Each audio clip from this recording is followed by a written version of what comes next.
When you hunger, you are blessed. When you want Him, He will bless you. As the deer pants and as the deer longs, we're yearning for you. We are longing for you, Lord. So we dive deeper, deep dive and vantage point.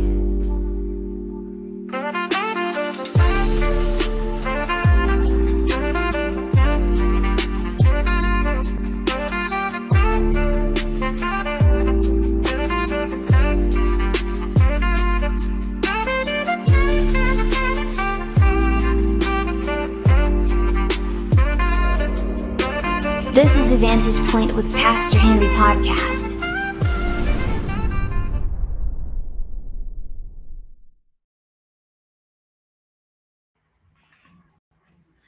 Hello, good evening, everybody. We're trying this a third time. Hopefully, the third time is a charm.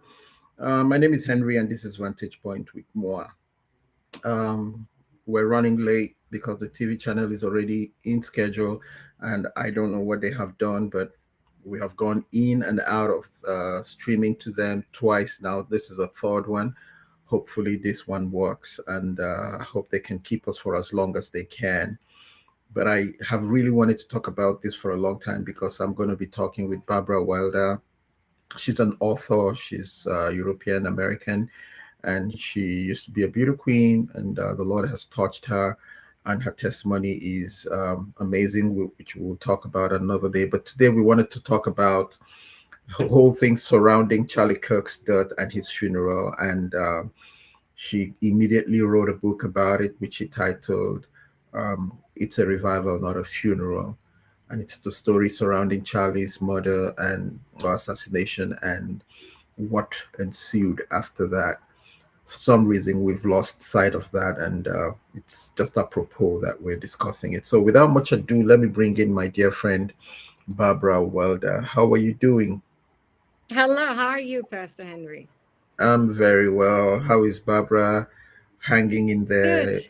with all that you're doing? Good. What's new with Barbara? What's new with Barbara? Well, we're still promoting the book, not a funeral, but a revival. And just focusing a lot of time on that. Good. So let's delve in. I helped you write this book, and I really enjoyed helping you with it. What made you write this book? Well, I followed Charlie for a while, and he was a very brilliant debater, and he was very well educated, very knowledgeable. He always brought receipts, and I think that's why he changed so many people's viewpoints, because it's very hard to argue with facts. But I think what Charlie also had was a lot of knowledge and wisdom. Not just knowledge, but he also had a lot of wisdom, and there is quite a difference. And Charlie also challenged a lot of my viewpoints. So I have to actually really thank him for changing my mind in a lot of areas. And so I wasn't like the biggest fan of Charlie. I was not like watching him extensively, but I saw enough to really be impressed by Charlie Kirk. And the day he was murdered, first of all, of course, it was absolutely shocking, but also I felt like that there was a collective sadness. It was not just his fans or followers or people who just followed him briefly, but there were also people who didn't hear a lot about him, but were just impressed by his faith and courage, and to speak truth to a very hostile crowd. And so that I really could feel that there was a collective sadness coming over us on that day. And very soon after that, there comes all the slander, because obviously, like, as more influence you have, and as more positive influence you have, as more hostile opposition you receive. So And I think it was very disturbing to see not just slander and purposeful slander, but also to see celebration of somebody's death. So I realized that the cultural reaction to Charlie Kirk said more about our societal climate than it said about him. And what I think is that in our world, like we're so much online, and we're so much put in echo chambers. So we're just hearing like whatever social media is feeding us in this moment. So I think ideology became the identity of a lot of people, and um, disagreement feels like a personal attack to these people, because it is now their identity, like their ideology is their identity. And I just wanted to find a way not only to capture this moment in time, but also to make people think, open a few doors for them, and for people who already knew a lot about Charlie Kirk, give them a lot of information to be able to have conversation with others. It's so powerful that you said, ideology becomes people's identity, and therefore disagreement becomes personal. And that's so powerful. One of the things God has helped me, especially as a prophet who speaks into governmental affairs or international affairs, one of the things God has taught me is that the things I speak about don't identify who I am or the call of God in my life or the righteousness of what God has asked me to do. And so when I Right. see opposition to it, I don't take it personal, and I don't have to be engaged in it unless I just really feel like it. That's one of the keys that has helped me just withdraw from nasty debates or arguments and stuff like that, because my ideology, my prophetic ideology, so to say, is not my identity, and that's so powerful that you said that, which is something a lot of Christians have to learn. But let me move into the book a little bit. So, why did you choose that title? Well, I I wanted think to I was actually the capture. one that helped you with the title, but why did you choose? You had a different title, right? um No, Yes, I you had it. actually always had the title, not a funeral, but a revival. I mean, I think what I left out, what was also like very important to me, was the memorial. The memorial Yes. really felt like a revival in a sense. So the title reflects the idea that what critics intended as an ending became the beginning, right? So Mm, spiritually, revival means awakening. Politically, it means re-engagement. Culturally, it means refusing to disappear. So, mm, and I think I also wrote it on one of the first pages. You can bury a man, you can kill a man, but you can't erase a message. I mean, as a matter of fact, right. it actually amplifies the message. Mm, And at the mm, memorial, I didn't see despair. I saw revival. Especially there were like I think like maybe like 20, 30 really young students standing next to me when I was there.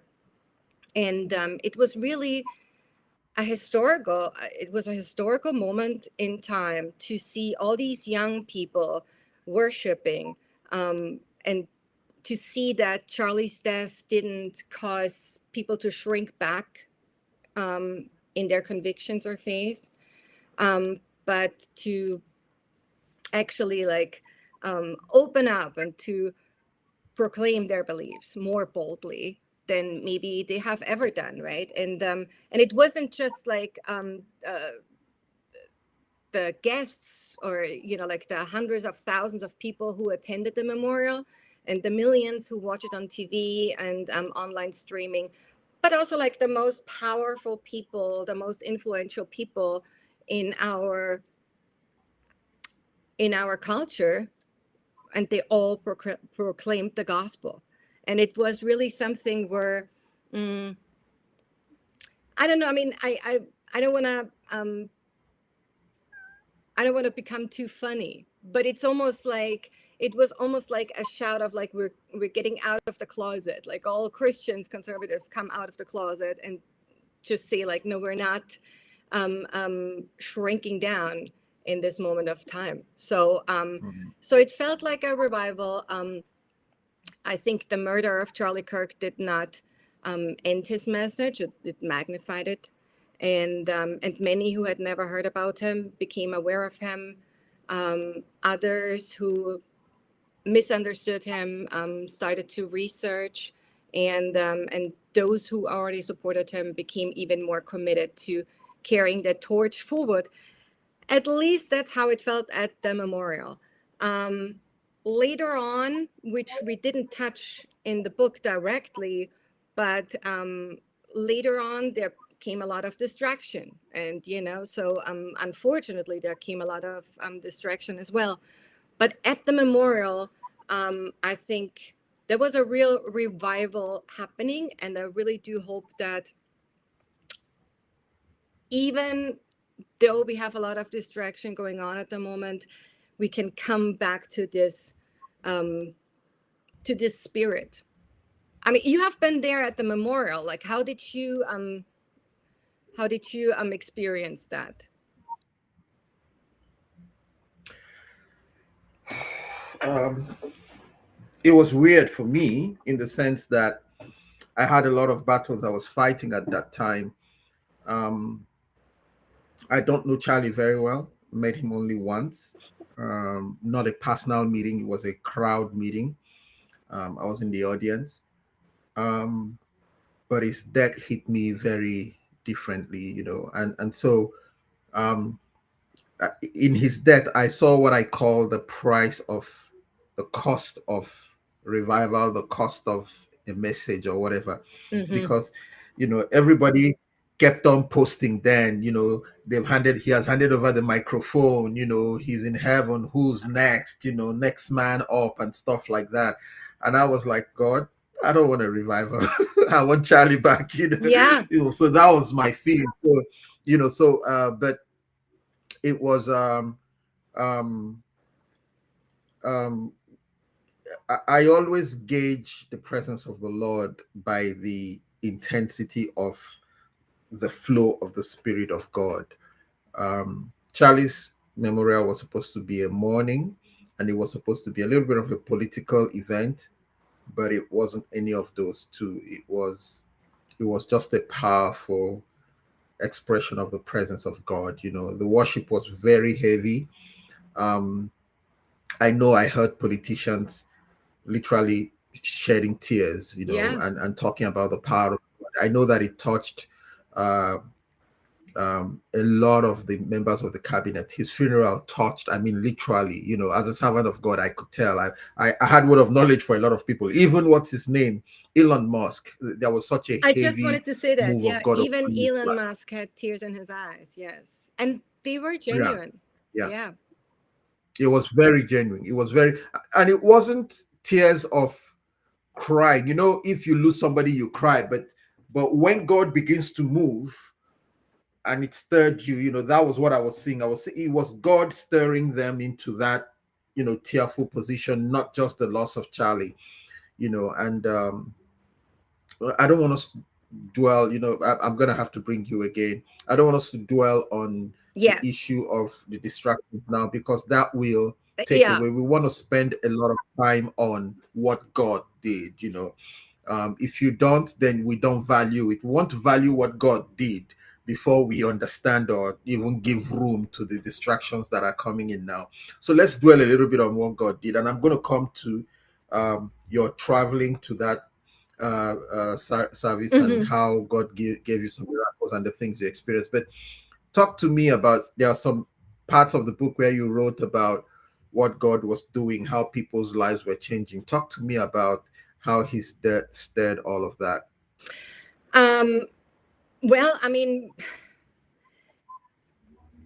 have to go through the whole book, but I do think that what what many people misunderstood about Charlie is that there is a difference between disagreement and malice, and I think that what is even the bigger misunderstanding about Charlie Kirk is that Charlie was more concerned spreading a political message than being concerned with the well-being of people, and I think that is one of the greatest misunderstandings about him, because I genuinely saw someone who was trying to guide people back to a path where they could flourish and as individuals and as a society, right? So Charlie was Charlie's, I think, like probably the most important concern obviously was God, but then a strong family structure where children are raised by their parents rather than by strangers.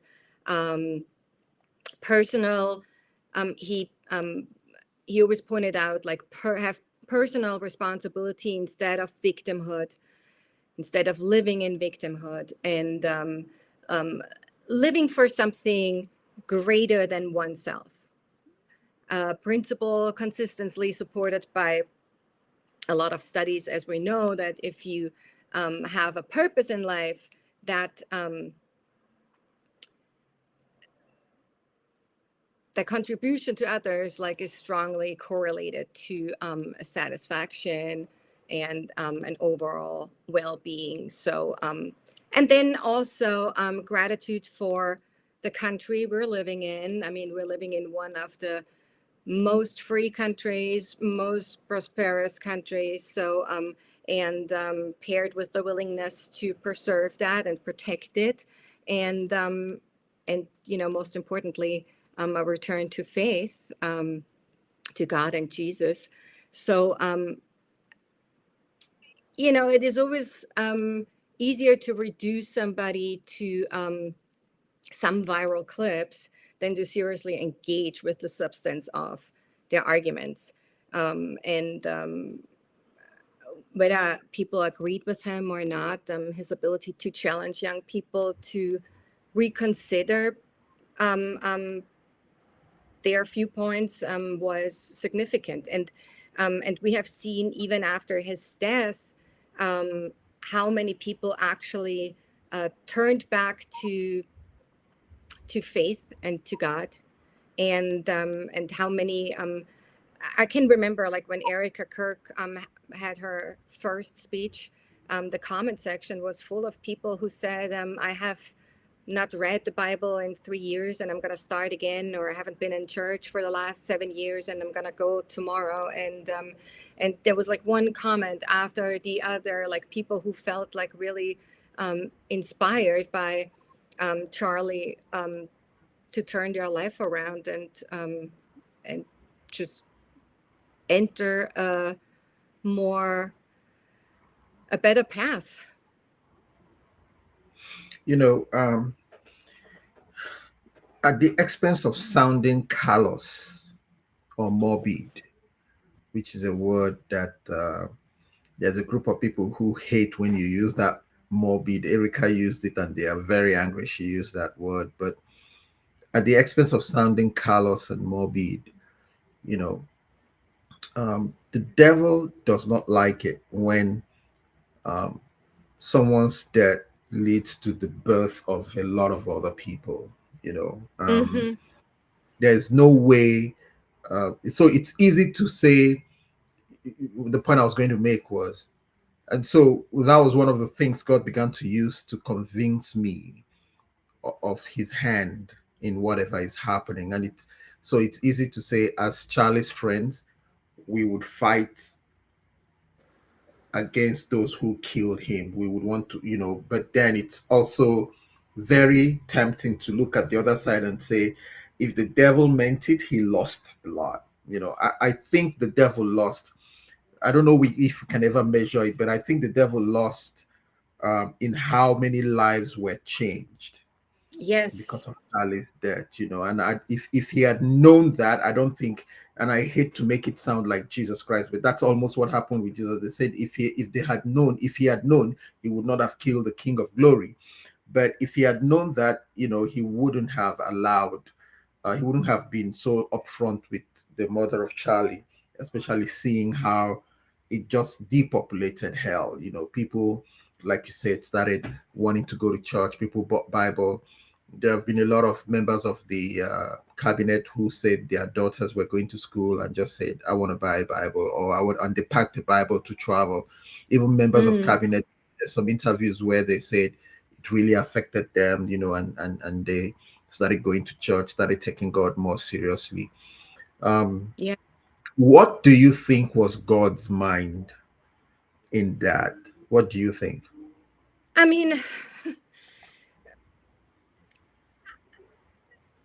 I was thinking about that right after Charlie was murdered. I think like the thought I had probably like the most was that I was thinking, why that one? Like, why like the kindest one? Why the um, most knowledgeable one? Why this brilliant speaker who goes into um, very often very hostile crowds and tries to um, help people, and like as Erica said as well, like like help exactly that, like that kind of person who actually like killed him, and and obviously also like many others. But so I was having this thought a lot where I was like thinking, why take why take somebody like Charlie? This is such a great loss for our society. And um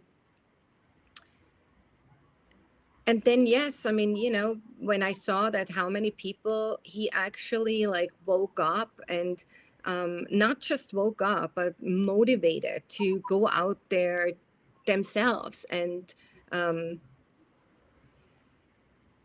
carry that torch forward, and and how many people he inspired to come back to faith or consider a very a good family structure, considering um, you know, uh, taking care of our family, of our neighbor, of our society, of our nation, and Mm, being self-responsible, taking accountability for our own lives, not living in victim mentality, and uh, yeah, I mean, I was thinking like maybe that was God's plan.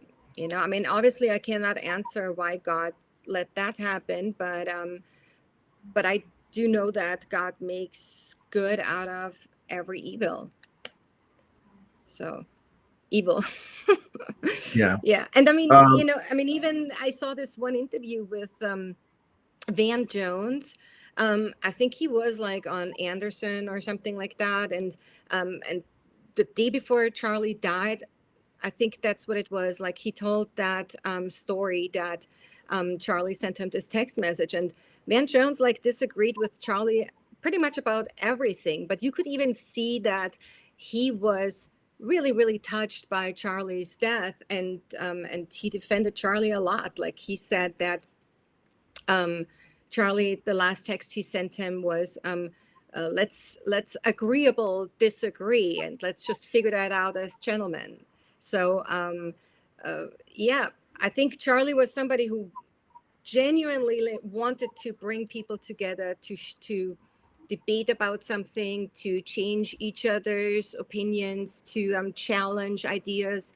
And if we lose, and I mean that's basically like what Charlie always said, if we lose conversation with each other, then we're heading in a civil war. We have to talk with each other. We have to learn how to respectfully disagree, and to hear each other out, which is exactly the mm, opposite of making your ideology your identity. Because if you have done that, um, you you basically can't critical think anymore. um, Let me ask you this. Give me one thing about Charlie that really touched you, one idea that you heard him talk about that really just touched you, whether political or religious or spiritual. What's one idea Charlie floated, or one statement, or one whatever he said that you were like, wow? Um, well, I mean, I think intellectually, the most impressive thing I ever heard him say was when somebody asked him or somebody challenged him on the idea that America is not built on Christian values or is not a Christian nation, and he just, I mean, broke everything down. It was just so impressive that you can have all these knowledge and you're just like so able to like recall that in an instant, and just, you know, basically like dismantle their argument. I mean, that was intellectually like probably one of the most impressive things I ever heard him saying, because I think it was like a 5-minute monologue. um, but what I really admired about Charlie was that even when he disagreed with people, or when he thought that some people really went on a absolutely wrong path, I do think that he spoke really kind. As long as somebody came towards him in a fair manner, and you know, and wasn't snarky, Charlie was very, very kind, and you know, way kinder than I don't know. I think any podcaster or any debater I know. So um, there are like a lot of moments. I mean, there was this. I mean, I think I don't know. I don't know if that's the right thing to mention here, but there was this mother with her son coming up to Charlie, and she told everyone that she received her son by you know, by a very horrific act, and and that she's very glad that Charlie's speaking out about that. That, you know, even people like her son, they matter, and they are children of God. And um, I think that was very touching. Even people, or like, you know, like that one. I think I remember another clip where I think there was one student coming up to him, and he said he asked him about some advice about how to position himself as a gay conservative. And Charlie countered that with, I don't want you to identify with like being gay. Like, you're a human being, so you have your opinions, and what you do in the bedroom or anywhere else doesn't really mean that much to me. Like, so you don't have to like lead with your sexual orientation. You're way more than that. Like, that's not your identity. Your identity is like your morals, like your qualifications, and what you believe in, and how you manage your life. So, so I do think that Charlie was anything else than exclusive. If anything, he was inclusive. I mean, even when we want to go down like more controversial topics, like transgender, for example, there was this girl coming up to him, and she was asking him about um, she's transgender, and she was asking him in good faith what his opinion is, when should she take medication, or if she should go down that path. And I mean, the first thing what Charlie actually does is he asked her if it's okay for her that she tells him a little bit more about her story. So that really comes from a good place. And I think what he advised her was, I think he said something along those lines. Um, I want to encourage you to think about finding people who help you to change your mind, so you learn how to love your body, instead taking medication to change your body because now you hate your body, right? So that's ministry, but it didn't come from a hostile place. It came from a very kind place, and it's not like he told her what to do. It was just a very genuine, well-meant recommendation. you know um like obviously we had like a lot of DEI debates, and and I think Charlie was very often like confronted with people who mischaracterized him and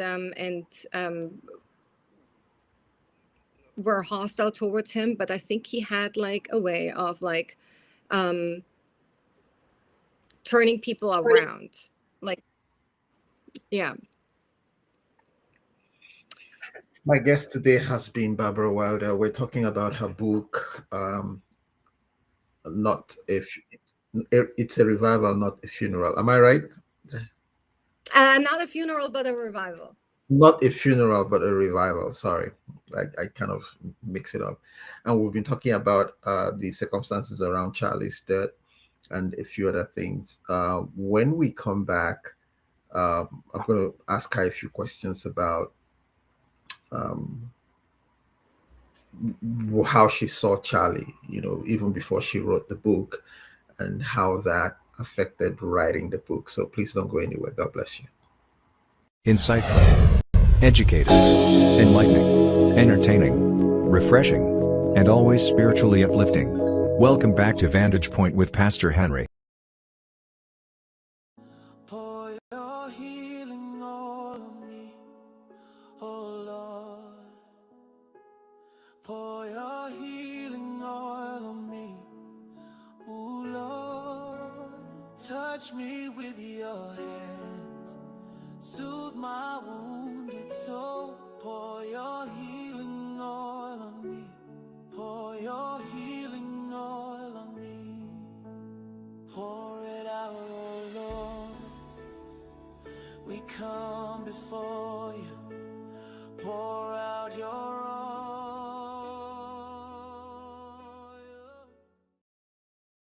Insightful, educated, enlightening, entertaining, refreshing, and always spiritually uplifting. Welcome back to Vantage Point with Pastor Henry. I quickly wanted to tell you about Healing Flow. It's on Mondays at 8 p.m. It's the session I hold where I minister healing to people. And the uniqueness about what I do in Healing Flow is I teach you so many things about healing. Because most of the people I minister to are people who have had issues. They've been waiting on the Lord for their healing, and they haven't seen it, or they've been healed before and then it came back. And one of the things, the revelation that God gave me is that there are four avenues or streams of healing, and almost every time, almost 95% of the time, when you're sick in one area, it affects the other areas, but we don't know it. So when we go for healing, we get healed in one area, but there are problems. It has tentacles attached to the other areas, and so those tentacles are access through which those sicknesses come back. So if you have emotional issues, it affects your physical body. You may not know it. And so if you get emotional healing and then you don't get your physical healing, the tendency is that you get back to the situation or position where that emotional problem just comes back, because it's coping. One helps the other cope, and the other one helps the other cope. There's that interdependency in it.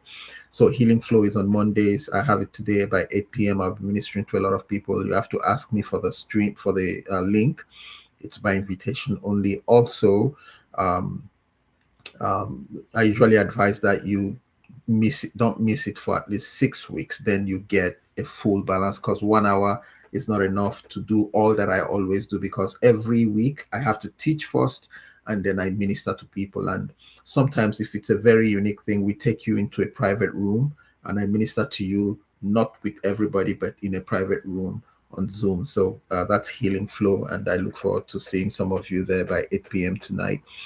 And it's been on. I've been doing it for about 9 years. 7 years, I beg your pardon. Um, and you're welcome to join me by invitation. Ask me for a link, and then I'll talk with you, or I'll get one of my associates to talk with you, and we'll find out how we can bring you in. Sometimes we have to prepare you a little bit, because everybody is on number three, and then we have to bring you up to number three before we let you join it. But I've been talking with Barbara about her book, Not a Funeral, but a Revival. And I wanted to ask her something else. That I personally, um, I didn't see the fullness of Charlie's ministry until he died. As I was always just obvious of his Christian walk with God, but I Hmm. didn't get the full picture, panoramic view of his ministry. In fact, after his death, I realized everything was a ministry. I always thought he was just a Christian political talk head, but all of that flipped. I don't know if it was the same for you. I got to know Charlie as a political activist. I mean, these was the most videos out there, or at least like the most videos on my news feed. But very soon I started not just watching his college campus tours, but also his events and summits, and yeah, that definitely also changed my mind about him. So, and I do think that like a lot of I mean, his political standpoints definitely were the foundation, or were founded in biblical truths and in his faith, right? So, yeah, um, Yeah. Um, After his death, everything became a ministry for me, and that's one of the reasons why I'm not surprised where Erica is going with it. Her first event has been this. What's the name now?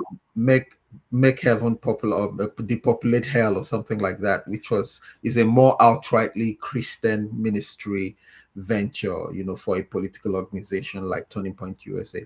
That doesn't surprise me. Actually, that is the mind of God for it, which is one of the things I'm very happy about, and that's one of the things I've been praying for her, that um, we can not, I don't want to say this too loud, but delineate the political and spiritual line a little bit, and use that opportunity right. to bring people in. And I think that that's what the devil is fighting now. Would you say that? Yeah, I mean, I wanted to write this book to be um, biographical, but also prophetic. That's where you came in. And political and spiritual, like a combination of all of that, right? Something which is like politically grounded, but cultural observant, if you want to say that, and spiritually reflective and historically aware. So um, I wanted to examine a real person in a real cultural movement while asking broader questions about faith and courage and free speak, and in the end, like the cost of all of that. And um, I think Charlie also, I think somebody asked him, um, what do you want to be remembered for? And he said, for my courage and my faith. So, but that, very often in our world comes with a price, and as Mm, more influence you have, and as a bigger mic you have, as more opposition you will face. And but Charlie never was afraid of that. I mean, they asked him many, many times, because obviously he faced a lot of opposition. He faced a lot of death threats and threats um, towards his family, but I but I am convinced that Charlie was convinced that um, all of this is going to be worth it, and that's what yeah. God was calling him to do. Yeah. So when you write about polarizing figures, there's always like, it always comes with scrutiny. Um, yeah, but my concern is not like disagreement, but the misrepresentation, and I try to navigate the book by focusing on clarity and documentation in a very measured tone. So the goal was not to stir up any emotions or to inflame emotions, but to articulate a cultural moment and help people to navigate conversations better, help people to understand historical and religious backgrounds, which ultimately were the foundation of Charlie Kirk's beliefs and also message. Mm, mm. Did you face any resistance or criticisms or fear while writing the book? How did you Yeah, get past that? well, yeah, I mean, we faced definitely like resistance. Like, I mean, Amazon didn't want us to publish the book. We had like the whole Amazon chaos going on, and Yeah. also in private life, I mean, I have like I come from the film industry, so I'm living in a very left-leaning circle of people, and obviously all of the ones who were shocked that I was writing this book or have written this book, and all of them who criticized the book, they don't really know Charlie. And actually, these are the people who should actually read the book, because then they maybe would change their minds. Mm, Um, you know, they just, I mean, people just um, capture the information they're getting from online, and online, you know. They called Charlie the exact opposite of what he actually was. They called him a racist and a bigot when he over and over repeated that uh, his standpoints to judge people on merit and not on skin color, gender, sexual orientation, whatever. So, like, you come as you are. That's a very biblical foundation. Like, every person is made in the image of God, and every person, has their own responsibility, live their own life, and shall be judged on their character and on their merit and not on anything else. It doesn't matter how somebody looks like, or even where somebody comes from, right? So, and many people don't know a lot of Charlie's organization, TPUSA. They invited like hundreds of young, I think, girls and boys, Black girls and boys, to the White House, like children or teenagers, young people, young adults who would have never seen the White House without that opportunity. Uh, Charlie organized the Young Black Leadership Summit. He also organized the Young Women Leadership Summit. It's not, I also hear from a lot of people that he don't want women to work, and this and that, and nothing could be further from the truth, because he went on tour. He launched a lot of careers of many people, including a lot of African American podcasters, streamers, uh, women. He went on tour with Candace Owens. Well, we have to talk about her like another time. Or Riley Gaines. What was another one? Yeah. So, like, I think, like, when people would know all these background stories about him, and all these efforts he put into this world to bring everybody together, to make everybody a good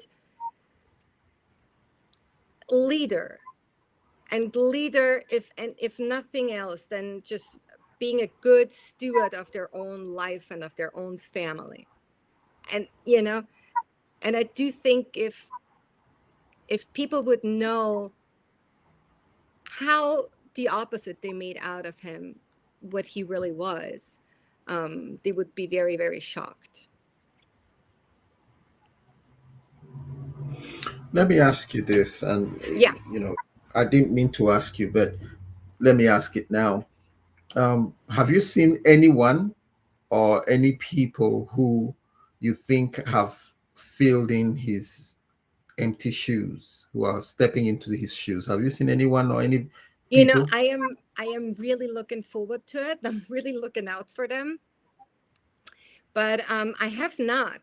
I think I have seen like a little spirit, a little Charlie Kirk spirit in a few people, and there were like a lot of people going online and going to college campus, engage in dialogue with others, especially right after his death, like clearly motivated because of him. Um, yes, and I also have seen like more people in the entertainment industry openly being conservative, being outspoken Christian. So yes, there is definitely something changing, and I have seen like a little Charlie Kirk spirit in a few people, in a few even a comedian. Um, but would I say like, oh, we have like the next Charlie Kirk? No, we don't. I mean, I have not seen that yet. No. Mm, Like mm, that, it was something. I mean, Charlie was dedicated.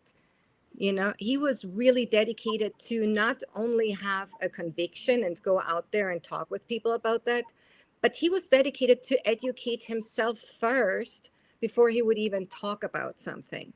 yeah, So he yeah, you know he had like a lot of mentors, and so he was really dedicated to go to the really ground of things, to have all the knowledge, all the education, and then make coming up with a very good founded conclusion, and then starting conversations with people. And I mean, that's why he was so good, because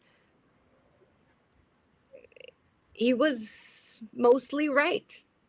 mm, that's that's why there were not too many people who could counter him very well. mm. Let me back up a bit and ask you about the event. How did you get to go to Arizona? Oh, so I was driving there. I wanted to go there. I really thought this is something I don't want to miss, and I was very anxious about it. I wasn't like really like my car.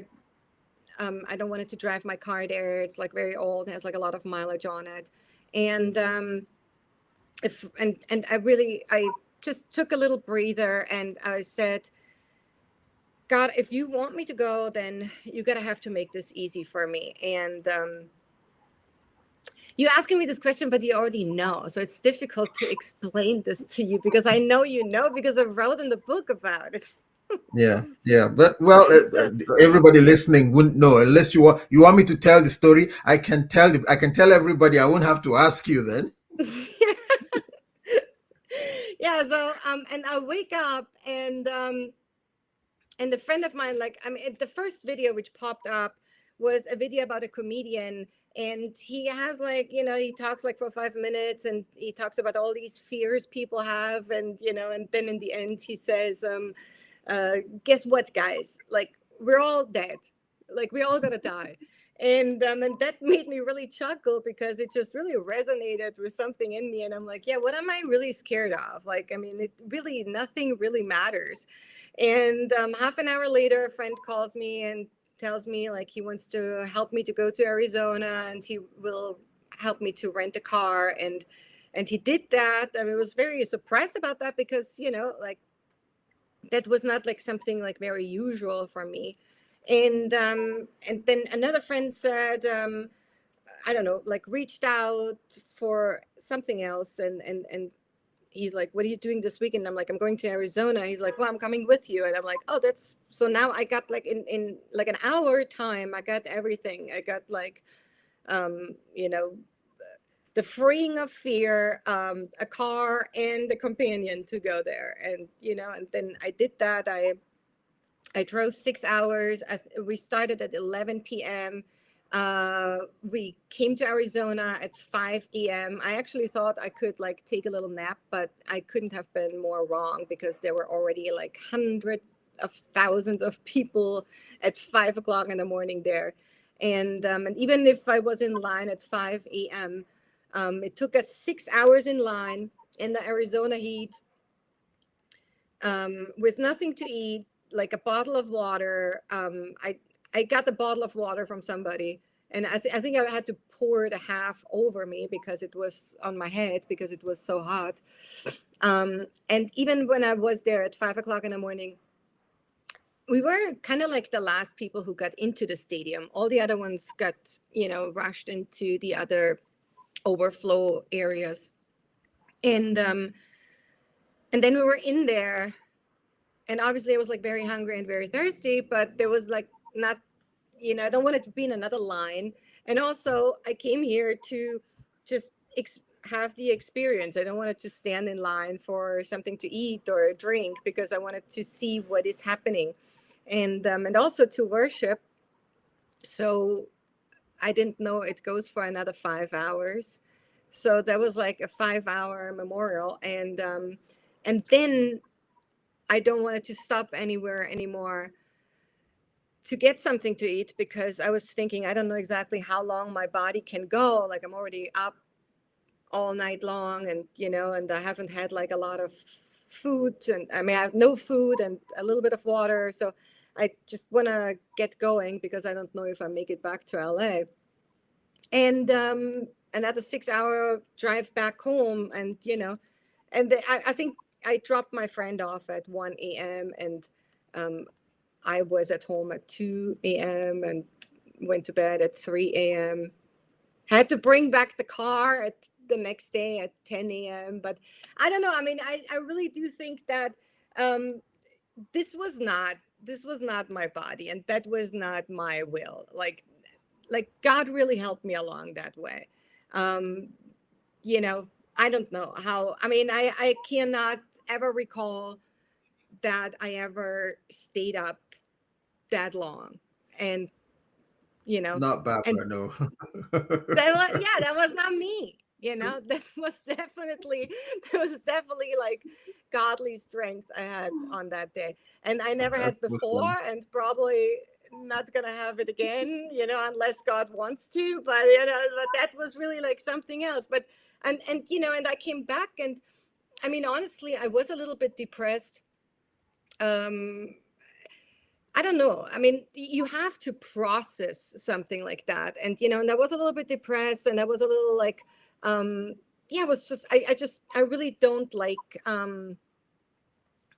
I don't like slander, and I don't like attacking, seeing like, people getting attacked for no reason, especially when I know that um, that's not true. And so yeah, that influenced me a little bit, and I got a little bit depressed for a few days, and I do think that I heard God saying like, be creative, just write about it. And I'm like, yes, this is, I don't want to go online, I don't want to go on Facebook or any other social media platform and fight with strangers, but I want to create something um which is an outlet where um yeah where I can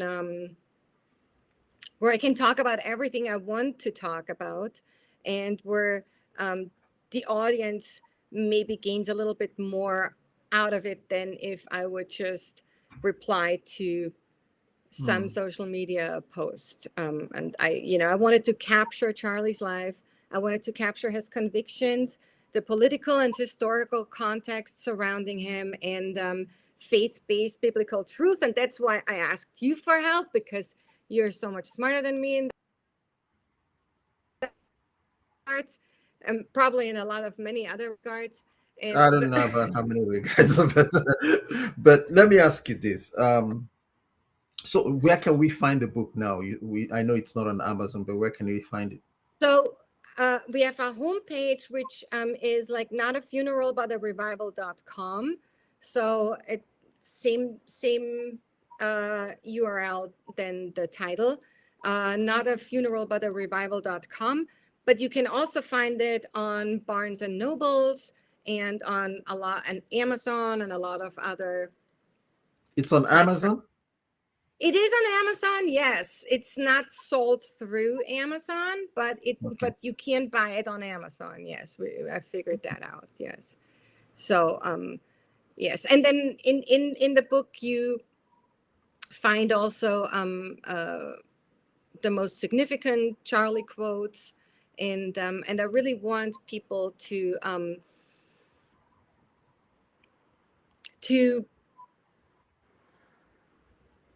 get motivated, to get out there and have courage, um, and don't be afraid of the backlash. I really hope I'm not going to bite my tongue at one point saying that. So yeah. Yeah. Um, I'm gonna have Because to bring you I'm back. a way better I'm a way better writer than I'm a talker, and you know, and it's very difficult for me to talk about that. I don't like conflict, so like, you know, like talking about that book and, you know, and everything I experienced like in the last month, like criticism and all that stuff, like, is a little difficult for me. But you know, like, it has been difficult for a lot of other people. So I mean, I do think that just because something is difficult and feels uncomfortable doesn't mean we have to shy away from it. So I wanted to get Charlie's message going. I wanted to document this historical moment in time. I wanted to document like the good, the bad, and Charlie's most significant quotes. The speeches are in there. And then we have your input in there, which is great. And we have a lot of, we reflect a lot on the faith-based side and the Christian side. And I really would, and I really do think that it will motivate you when you read it to also find a purpose, which is bigger than yourself. Yeah, I mean, I think that was like, that's also like actually like a Charlie message. Like he always said, like you got to find something to do that is bigger than yourself. Yeah, yeah, yeah. Well, my guest today has been Barbara. I want to thank you so much for the time we spent. I'm gonna have to bring you in, then we can talk about the distraction.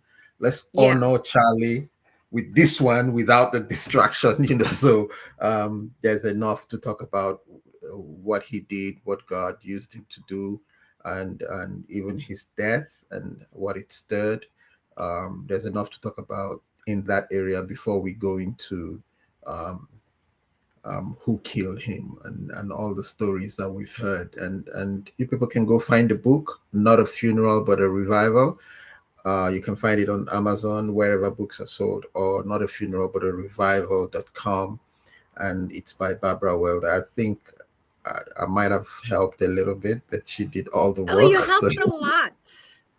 Yeah. You I helped a might lot. have helped a You little. wrote quite a lot Sorry? in that book. You wrote quite a lot.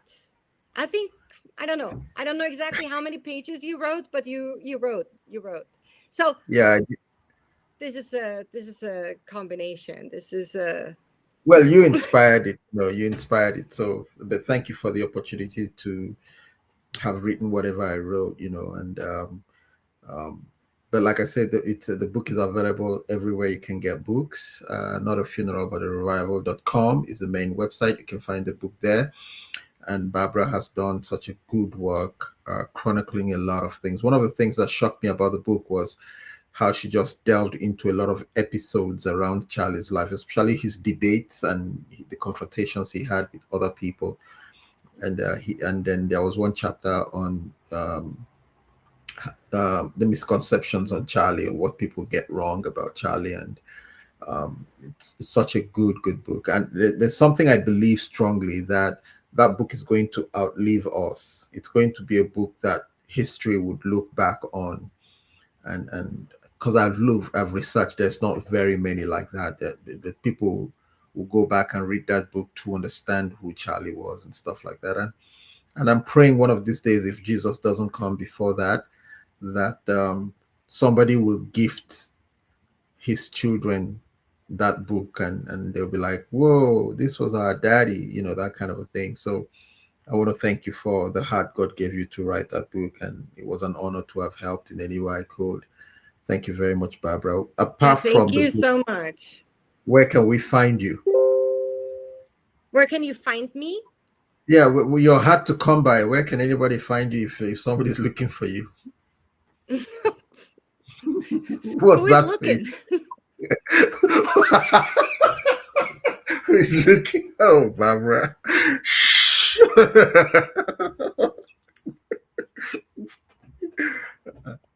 We also have, I also have a Facebook group.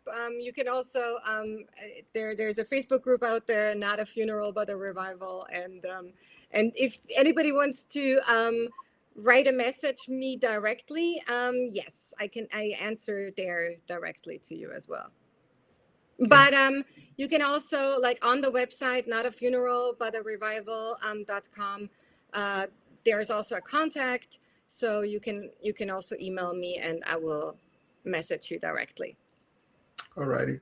Thank you very much, Barbara. It was such an honor to have had you for this 1 hour.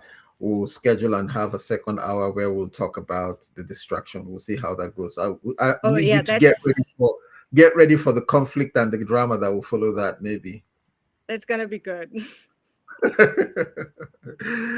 All right. God bless you. Thank you. God bless you. Yeah. Wow. So that's been Barbara talking about her book, Not a Funeral, but a Revival. And it's been such an honor to have had her. And you can find the book on Not a Funeral, but a Revival.com, or on Amazon, Barnes & Noble, Ingram Sparks, wherever books are sold.